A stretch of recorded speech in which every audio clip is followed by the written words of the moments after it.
Hello friends, जय माँ बगला हूँ जयदासी। बहुत सारे जन चाहते हैं कि कोई ऐसा वशीकरण मिले जिससे हमारा प्यार ज़िंदगी भर हमारे पास रहे। चाहे कोई कितना भी कोई जादू करे, जादू करे, गंदा चीज़ खिलाए पिलाए, लेकिन तो भी मेरा प्यार उसके पास न जाए, मेरे पास रहे। सामने से फ़ोन करे, मेरी केयर करे, मैं बोलूँ उठ तो उठ, बैठ तो बैठ बोले। बहुत से लोग सास ससुर से परेशान हैं, सौत से परेशान हैं, थर्ड पार्टी से परेशान है।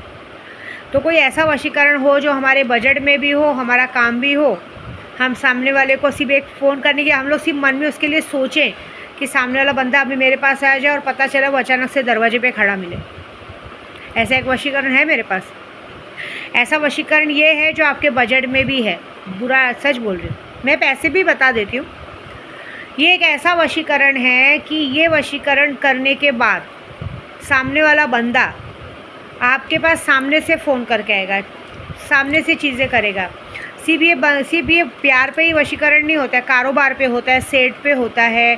फिर आप कहीं भी जाएंगे, कहीं आपको वीज़ा पास कराना है या कुछ भी कराना है, या गवर्नमेंट में या नेता अभिनेता, ये वशीकरण आप किस पे भी करा सकते हो। माँ बाप, किसी पे भी, एनीथिंग, किस पे भी, कोई भी, किधर भी करो ये काम होगा, बस सामने वाले के नाम पे। जब हम आपको, लेकिन इसका ये कि जब हम आपको वशीकरण करके देंगे, वशीकरण के साथ एक मंत्र देंगे। वो मंत्र को डेली आपको उसको ध्यान में रख के 11 बार डेली बोलना है रात को सोते समय। उसके बाद कमाल देखिए, सामने वाला आपके तलवे कहते हैं ना, पैरों को धो के पानी पिएगा चना मिर्च, मतलब उसके लिए आप ही भगवान, आप ही सब कुछ। चाहे आप उसको गाली दो, मारो, पीटो, मतलब कुछ भी करो, वो आपके पास से जाएगा नहीं। ऐसा वशीकरण है, ऐसा पावरफुल वशीकरण है ये वशीकरण। कहते हैं ना, रावण संहिता में राम जी ने किया था रावण को वश में करने के लिए। ये बहुत ही पावरफुल वशीकरण है। इस वशीकरण का मंत्र हम किसी को नहीं दे सकते, लेकिन ये है कि ये कामदा मोहिनी वशीकरण है, जिससे जिस वशीकरण को करने से सामने वाला मोहित होके हमारी हर बात मानता है। मतलब उसके लिए फिर हम ही सब कुछ है। चाहे हम दिखने में काले कुबड़ कैसे भी हो, लेकिन एक बार आपने ये वशीकरण करा लिया जिसके भी नाम से, आप याद रखिए कि वो इंसान के लिए फिर आप ही सब कुछ हो। फिर उसके लिए उसके माँ बाप, भाई बहन, अड़ोस पड़ोस, मतलब उस दुनिया में आपके सिवा बाकी सब उसके दुश्मन। अगर आप किसी ने आपकी उसके सामने बुराई भी कर दी तो वो इस दुनिया का सबसे बड़ा दुश्मन हो जाएगा उसका। उसके लिए आप ही सब कुछ हो। ये वशीकरण है, कामदा मोहिनी वशीकरण। बहुत बड़ी बात है और इसका बजट भी बहुत अच्छा है। इसका बजट मैं अभी यूट्यूब पे नहीं बताऊंगी आपको। जो भी है मेरे व्हाट्सअप पे नाम, फ़ोटो, एड्रेस भेजो, खर्चा भेजो। और ये वशीकरण के साथ एक मंत्र मिलेगा और लाइफ टाइम का है इसका। और इसका काट विद्या देवी के सिवा कोई नहीं कर सकता। इसका काट मैं ही कर सकती हूँ, मैं उच्चाटन भी मैं ही कर सकती हूँ। इसका उच्चाटन इस दुनिया का कोई पंडित बाबा कोई नहीं कर पाएगा, ये गारंटी है मेरी। ऐसी बात है। अगर आप चाहते हो कि आपका प्यार, आपका सब कुछ आपके पास रहे, किसी के पास न जाए, प्यार मोहब्बत से तो याद आता है कि आज की तारीख में माया मैडम और कोकण वाली ने, तो कोकण वाली की तो बात को कि कोकण वाली के पति को तो ये बात पता ही नहीं है कि आज की तारीख में अपनी दूसरी बीवी के साथ खुश है। तो कोकण वाली ने अपने बच्चों की गर्लफ्रेंड के, सबके दिमाग में ये डाल के रखा है कि दूसरी वाली बीवी जाके ब्लैक मैजिक कराती। हम दूसरी बीवियों को तो यही काम है, अपने पति को तो दोष देना नहीं है ना। अभी मैं माया मैडम की बात बोलूँ या चलो मेरी बात बोलूँ, मेरे को तो कोई शौक़ था नहीं, है ना। मुझे तो बाकायदा भाई ड्रग्स का नशा देखे, कहते हैं ना, एक जन ने पैसों से लूटा और एक जन ने इज्जत से लूटा। सही बात है ना। दो दोस्त आए, एक दोस्त आया, जब उसको पता चला कि नशे की आदी है तो उसे नशे से पैसों से लूटा। डेली का उसका 20-25 हज़ार का फ़ायदा हो रहा था। और एक को दिखा कि अमीर औरत है, सुंदर औरत है, ये है, उसे प्यार का झांसा देके प्यार से लूटा। बाद में अब ये होता है कि छुड़ाने को देखते हो। मैंने कल ही वीडियो में कहा था, ऐसे प्यार को मार देने में भलाई है। देखिए, जिसकी वजह से हमारी ज़िंदगी ख़राब हुई, जिसकी वजह से हम दुनिया में रुसवा हुए, जिसकी वजह से हम किसी के सामने मुंह दिखाने लायक नहीं रहे, जिसकी वजह से हमारे माँ बाप, घर बार सब छूटा, उसको तो फिर ज़िंदगी भर कुत्ता बन के हमारा साथ देना ही पड़ेगा। नहीं तो उसका लौड़ा काट के उसको साड़ी पहना के रोड पे छोड़ दो। मैं तो ऐसी हूँ, मैं तो पहले ही बताती हूँ। मैं आज की तारीख में, मुझे बहुत सारे लोग कहते हैं आप इतने परेशान क्यों होते होंगी परेशान, कोई बात नहीं, लेकिन उसे भी परेशान रखूँगी। जैसे आज सपने में मुझे दिखा, तो मुझे सपने में जब मेरे बच्चे ने मुझे पूछा कि आप मेरे पापा को आने नहीं देते, तो मैं बोलना चाहती थी, बेटा मैं तेरे पापा को ज़बरदस्ती नहीं लाई हूँ, तेरे पापा ने मुझे नशे की पुड़िया दे के ज़बरदस्ती मेरी ज़िंदगी में घुसा है और वो मेरे साथ घूमता फिरता है, मुझे लेकर घूमने का कोई शौक़ नहीं है। और बेटा ये बात मुझसे पूछने से पहले अपनी माँ और ख़ानदान वालों को पूछ कि वो बाकायदा उस कमाई को बराबर बैठ के खाते पीते बेशरम जैसा रहते हैं, तो शर्म उनको आनी चाहिए कि मुझे आनी चाहिए? सही बात है ना। लेकिन बेटा मैं तुझे बहुत प्यार करती हूँ, ये बात है। लेकिन क्या किया माया मैडम ने, देखिए पहले तो ये सब बातें, मैं अपना सैंपल क्यों देती भाई, दूसरे का नाम क्यों लूँ? तो ऐसी कोकण वाली ने भी किया है। दूसरी बीवियाँ ही सबको बुरी लगती हैं, भले दूसरी बीवी, क्योंकि तुम्हारे अंदर कुछ तो कमी होगी ना, तभी तो तुम्हारा पति दूसरी बीवी के पास जा रहा है।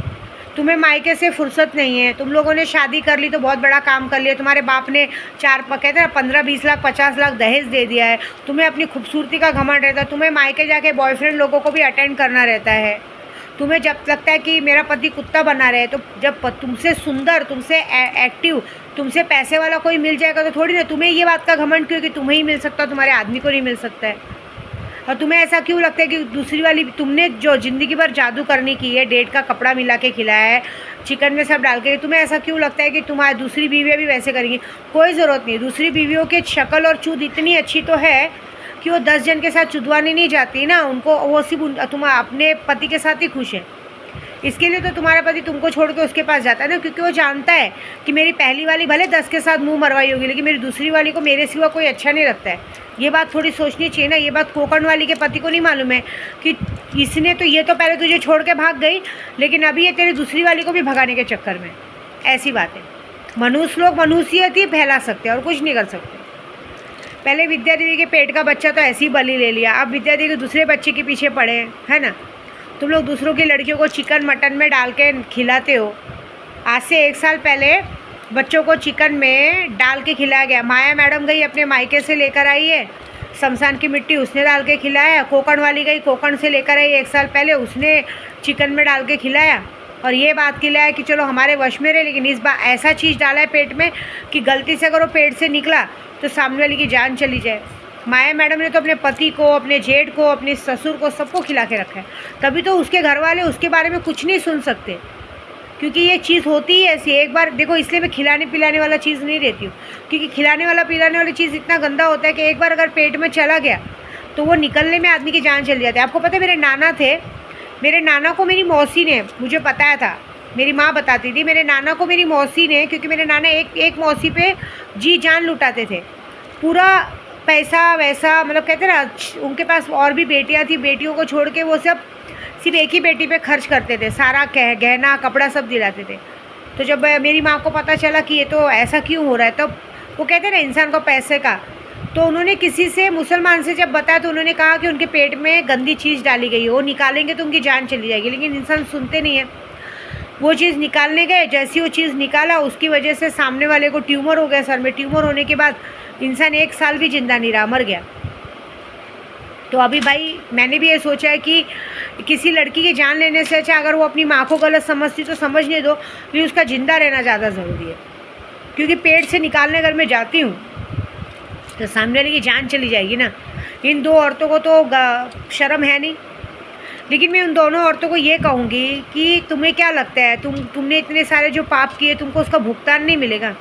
आगे आने वाली ज़िंदगी में जब जवानी ज़्यादा दिन नहीं रहती है, मुश्किल से 45 साल की उम्र तक, अभी तो हो ही गई है 36-37 साल, और एक जन की हो गई है 45 साल पूरी होने आ गई है, 42 साल, सॉरी 3 साल और बाकी है। तो जुम्मा तुम लोगों की ज़िंदगी और है। उसके बाद जब बुढ़ापा आएगा, शुगर, ये वो, ज़िंदगी भर की बीमारी। और तुम्हें क्या लगता है, तुम लोग दूसरों के बच्चों को अपने वश में करके ज़िंदगी बिताते हो। तुम्हारी खुद की औलादें नालायक निकलेंगी और वो तुमको देखेंगी भी नहीं। तुमने जो दूसरों के साथ किया ना, तुम्हारी औलादें तुमको खुद जाके वृद्धाश्रम में या किसी कचरे के डब्बे में फेंक के आएंगे। तुम्हारी सज़ा ऐसे होनी चाहिए। मैं तो ज़िंदगी भर मनाऊँगी कि तुम लोग जिंदा रहो और ये सारे दुखों को झेलो। जैसे तुम लोग दूसरों के बच्चों को ब्लैक मैजिक करके मरवाते हो, दूसरों के बच्चों को गंदी चीज़ खाने में देते हो। पता है, खाना बहुत पवित्र चीज़ होता है। मैं इतना पूजा पाठ करती हूँ, लेकिन कभी मैं किसी के खाने पे सब पे पूजा नहीं करती हूँ। मैं कभी देती ही नहीं किसी को खाने पीने की चीज़। ये गलत बात है। जाने तो जैसी क्या करनी वैसी भरनी। ये बात तो पक्की है कि मेरे पूछे का पार तुम लोग कभी नहीं ले पाओगे, और तुम लोग जो करोगे वो बहुत बड़ी चीज़ होगी। ऐसी बात है। अभी भी कहूँगी, आज बुधवार है, हरीश पांडे को यही मैसेज करूँगी, अपनी गलती सुधार ले, नहीं तो एक बात याद रखना, लेने के देने पड़ेंगे। मैं मजाक नहीं कर रही हूँ। अगर मंडे से 15 तारीख से पहले माफ़ीनामा नहीं आया तो याद रखना, तूने जो अपने भाड़े के टट्टू भेजे थे उनकी पूरी वीडियो पड़ी है, और तेरे को जो भी पैसे दिए थे, लाइट बिल भरा, वो सबका स्क्रीनशॉट भी पड़ा है। ऐसा नहीं हो कि तेरे को लेने के देने पड़ जाए, याद रखना। मुझे कोई फ़र्क नहीं पड़ता है, लेकिन मैं ये बात याद रखना कि तेरी हालत ख़राब हो चुकी है, तेरे घर का काम बंद हो चुका है, तेरे बेटे के पास ही पैसे ख़त्म हो रहे हैं। तू चाहता है क्या कि तुम लोगों का वो हाल हो जो दूसरों, तुमने हमेशा दूसरों को लूट के काम किया है, तुम लोगों के अंदर। और तेरे साथ जिस भी एजेंट ने हाल किया उसका आज की तारीख में काम धंधा बंद है। बस ये याद रखना, 15 तारीख लास्ट, क्योंकि यहाँ जितनी पूजा चालू है 40 दिन की, उसमें हर पूजा में तुम लोगों का नाम लिया जा रहा है, क्योंकि तुम लोग ने जो गलती की उसकी सज़ा तो दूंगी मैं, ऐसी बात है। बाकी देखते क्या होता है। मेरे उद्धव बाला साहब ठाकरे जी सीएम बने, इसके लिए विद्या देवी पूरी तत्पर लगी है। मैं देखिए चाहे कुछ भी बोलूँ, लेकिन मैं अपने उद्धव भाई का साथ तो कभी नहीं छोड़ूंगी, क्योंकि मैंने उनको दिल से भाई माना है। वो मुझे बहन माने ना माने, ऐसी बात तो है नहीं कि बहन नहीं मानते। पहली बात तो उन्होंने कभी किसी को कहा ही नहीं कि मेरे लिए तुम लोग पूजा पाठ करो या कुछ भी करो। हम उनके लिए पूजा पाठ कर रहे हैं। हनुमान चालीसा का 1100 का पाठ भी वही कर रहे हैं। मैं ये नहीं बोल रही हूँ कि वो अपने वो करें, मैं ये चाहती हूँ कि वो भी सबके साथ मिल के उन्हें उनका वापस से हक सम्मान मिले, बस ये चाहती हूँ मैं। और वो होगा, अगर मैं पूजे पे बैठी हूँ तो वो काम होगा, ठीक है। हारे के सहारे है ना मेरे श्याम बाबा, मेरे सैलानी बाबा, मेरे मस्तान बाबा। क्या करेंगे मुझे भी नहीं पता, लेकिन करेंगे बहुत बड़ा। हो मुँह की लाली तो मेरी ही चमकेगी, ये गारंटी तो मेरी है, ठीक है। जय माता दी।